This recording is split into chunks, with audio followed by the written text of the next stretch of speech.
ایک وقت کی بات ہے کہ ایک دور دراز جنگل میں ایک خوبصورت جھیل کے کنارے ایک چھوٹی سی بستی آباد تھی۔ اس بستی کے لوگ محبت، امن اور سکون کے ساتھ اپنی زندگی گزارتے تھے۔ بستی کے قریب ایک پراسرار پہاڑ تھا جس پر ایک ظالم جادوگرنی رہتی تھی۔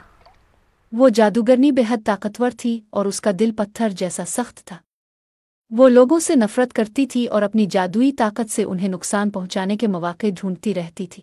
جادوگرنی کی بدصورتی اور ظلم کے قصے دور دور تک مشہور تھے اور لوگ اس کے خوف سے پہاڑ کے قریب جانے سے بھی ڈرتے تھے۔ بستی والوں کا ماننا تھا کہ اگر کوئی جادوگرنی کے غصے کو بھڑکاتا تو وہ اس پر اپنے جادو کا وار کر دیتی۔ ایک دن بستی میں ایک نوجوان لڑکی آئی جس کا نام فیری تھا۔ فیری بہت نیک دل اور رحم دل لڑکی تھی۔ وہ اپنے گاؤں کو ایک خوفناک طوفان سے بچانے کے لیے نکلی تھی جس کا سامنا اس کے گاؤں والوں کو کرنا تھا۔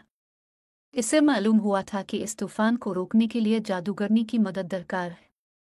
فیری نے ہمت کی اور پہاڑ کی طرف روانہ ہوئی۔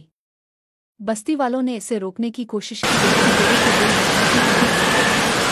وہ پہاڑ پر چڑھ گئی اور جادوگرنی کی جب جادوگرنی نے فیری کو دیکھا تو اس نے ایک زوردار قہقہا لگایا اور کہا، کون ہے جو میری غار میں آنے کی جرأت کر رہا ہے؟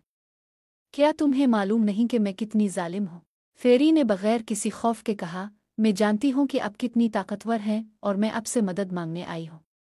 میرے گاؤں کو ایک طوفان نے گھیر لیا ہے اور صرف آپ ہی اسے روک سکتی ہیں۔ جادوگرنی نے حیران ہو کر فیری کی طرف دیکھا۔ اتنے برسوں میں کسی نے بھی اس سے مدد مانگنے کی جرأت نہیں کی تھی۔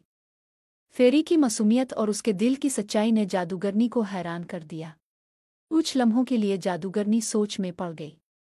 پھر اس نے کہا، میں تمہارے گاؤں کو طوفان سے بچا سکتی ہوں لیکن اس کے بدلے میں تمہیں اپنی زندگی قربان کرنی ہوگی۔ فیری نے کچھ دیر کے لیے سوچا، پھر اس نے کہا، اگر میری قربانی سے میرے گاؤں کے لوگ بچ سکتے ہیں تو میں اپنی جان دینے کے لیے تیار ہوں۔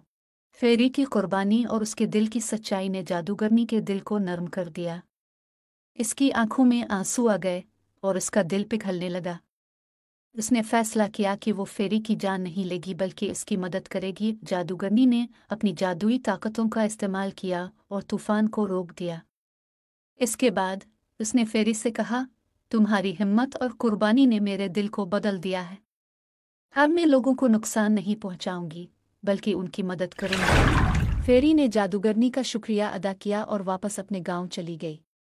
جادوگرنی نے اپنی ظالم فطرت کو چھوڑ کر نیکی کا راستہ اپنا لیا اور وہ جنگل کی محافظ بن گئی۔ فیری کی بہادری اور سچائی نے نہ صرف اس کے گاؤں کو بچا لیا بلکہ ایک ظالم جادوگرنی کے دل کو بھی بدل دیا۔